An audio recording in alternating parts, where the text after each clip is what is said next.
শরীয়তপুর জেলার গোসাইট উপজেলায় গোসাইট বাজার সংলগ্ন একটি ডোবা দীর্ঘদিন ধরে ময়লার বাগানে পরিণত হওয়ায় অটো স্ট্যান্ড সংলগ্ন এলাকায় চরম দুর্ভোগ সৃষ্টি হয়েছে।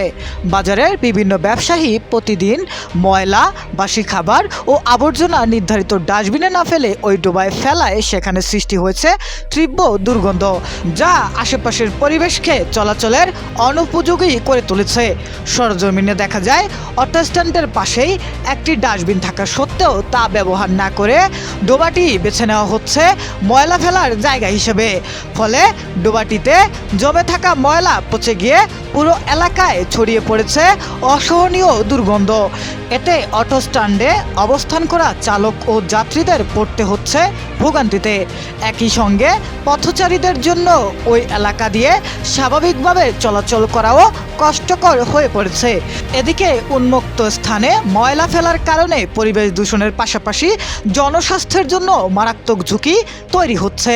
পচা আবর্জনা থেকে জীবাণু ছড়িয়ে বিভিন্ন রোগ ব্যাধি ছড়ানোর আশঙ্কাও বাড়ছে। সচেতন মহল মনে করছেন সংশ্লিষ্ট প্রশাসন দ্রুত উদ্যোগ নিলে এ ধরনের সমস্যার সমাধান সম্ভব।